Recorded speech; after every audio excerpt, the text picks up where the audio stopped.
O vídeo a seguir não é indicado para quem é idiota e acha que viu um rato andando no foguete da SpaceX.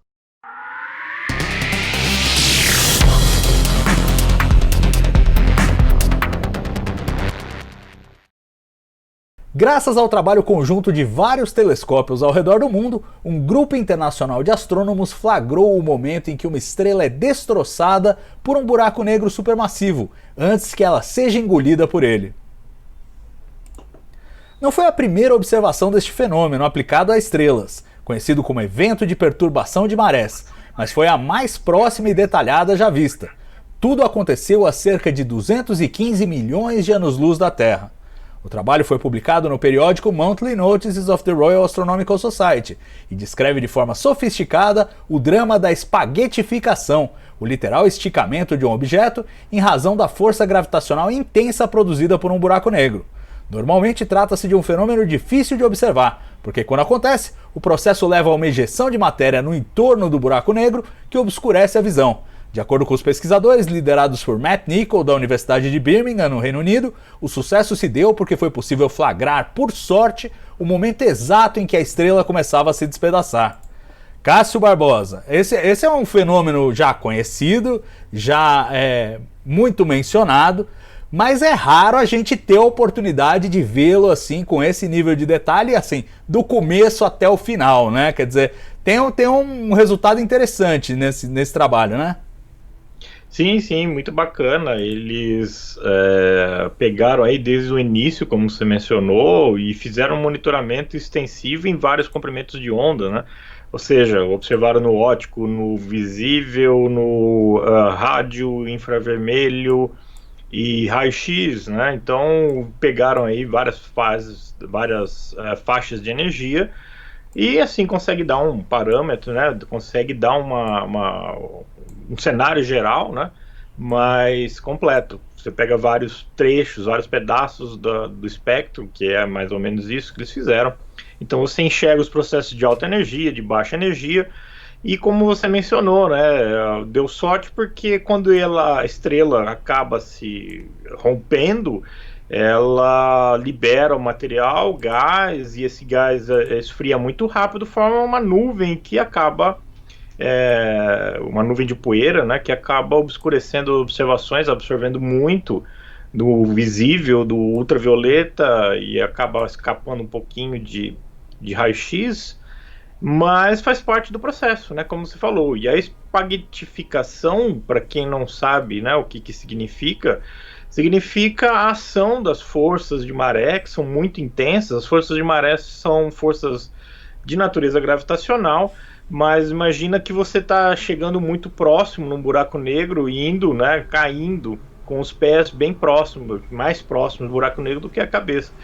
Normalmente, né, a diferença entre a força gravitacional do pé até a cabeça, até a ponta dessa estrutura é pequena, como na Terra, né? Então não faz diferença nenhuma praticamente, porque a distância entre o pé e a cabeça é pequena.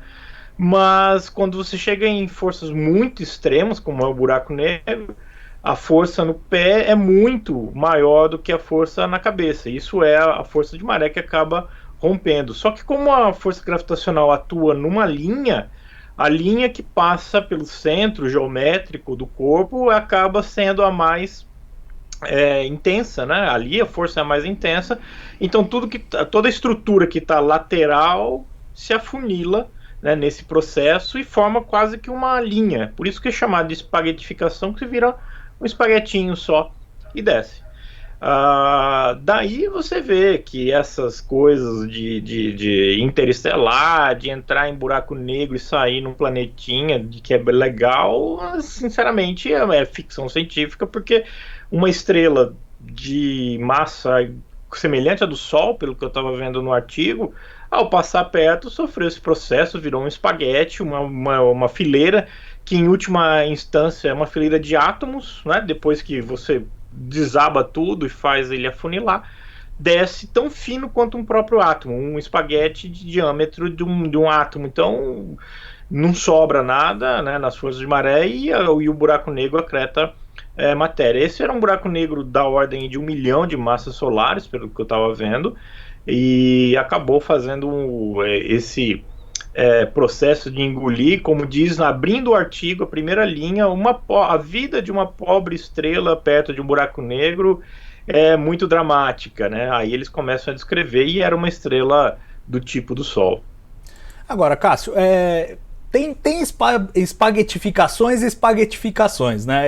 Eu queria fazer essa distinção, porque realmente a clássica é essa que você mencionou, que no final acaba sobrando uma fileirinha de átomos, mas eu tinha ouvido dizer, e aí você pode me desmentir ou não sei, que ela vale para buracos negros de massa estelar. Esse sim não dá para chegar perto, porque mesmo um objeto pequenininho, a diferença ali na força de maré, mesmo que seja um objeto do tamanho de uma maçã, é suficiente para despedaçar ele todo. Nesse caso aí, nós estamos falando de um buraco negro supermassivo. Eu acho que a espaguetificação nesse caso vale para uma estrela, que é uma coisa grande, então você vai ter uma diferença de maré enorme entre um lado da estrela e outro lado da estrela, mas eu acho que ainda não é o suficiente para fazer a fileirinha de átomos lá, aquela versão mais extrema. Eu não sei se você chegou a olhar o artigo, o que eles falaram sobre isso. A Silmara também estava perguntando online o tempo de observação, eu também não sei quanto tempo eles levaram, mas dá para a gente comparar esses eventos extremos, que eu me lembro de ler claramente, por exemplo, acho que no Universo numa Casca de Nós, se não me engano, do Stephen Hawking, que um buraco negro supermassivo, dependendo do buraco negro supermassivo, você poderia até entrar e você não ia perceber nada, porque a força de maré ali na entrada não é tão grande. Então você ia cruzar o horizonte dos eventos, nem ia ficar sabendo, mas já no buraco estelar, sem chance disso acontecer. Como é que você relativiza essas questões aí?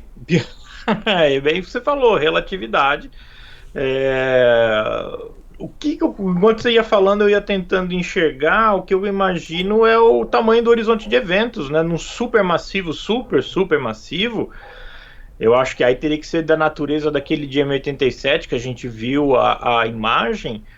Pode ser realmente que essa diferença não seja tão grande para objetos não tão extensos. Isso faz sentido se você pensar num horizonte de eventos realmente muito largo, muito grande, de modo que a força gravitacional não parta exatamente, né? Ela não parta, ela vai partir de uma singularidade lá no meio, né? Mas ainda assim, né? Quando essa singularidade, você se afasta dela e vai chegando para as regiões mais distantes, na verdade você tem o horizonte de eventos, e esse horizonte de eventos é uma casca esférica que vai se ampliando. Uma casca esférica muito larga, muito grande, ela tem uma curvatura baixa. Dependendo então da natureza do buraco negro, realmente isso parece que faz sentido você pensar. Agora, saber exatamente quais são os limites para isso acontecer, aí realmente eu tô por fora, eu não sei nem de fazer uma estimativa. Mas a ideia é que realmente, agora que você falou e eu pensando nisso, é uma coisa muito plausível de se pensar. Classicamente, não relativisticamente, mas quanto a sobreviver e passar sem perceber, isso aí realmente tá para ser provado, né? Eu acho que é uma ideia interessante, mas eu não sei se isso seria assim, né? Um buraco negro tão grande dessa natureza e você entrar sem perceber, né? A disrupção, sem você perceber os processos de maré. Realmente, claro que se uma estrutura grande entra de lado, aí não tem muito que discutir, mas se você estiver indo de frente, ele já for realmente estreito, você tem aí condições de fazer com que ele sobreviva pelo menos mais tempo, né, se não for inteiramente, por causa justamente da ação da força diferencial, né? Ela não tem uma estrutura lateral muito grande, só tem a longitudinal, e com isso não deve ser tão grande assim quanto seria o efeito para uma que seja mais larga do que estreita.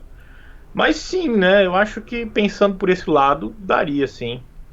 Agora, sobreviver pelo menos, né? Agora atravessar é outra história. Eu acho que a moral da história, e esse estudo mostra bem, é que seja você uma estrela, seja você um espaçonave, uma pessoa, ir perto de um buraco negro nunca é uma boa ideia.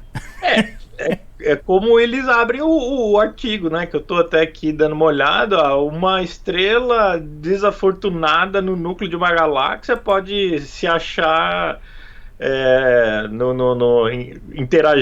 cruzando, né, o raio de maré de um buraco negro supermassivo. Aí a coisa vai pro brejo e realmente a coisa não vai muito ser auspiciosa, né, para essa estrela.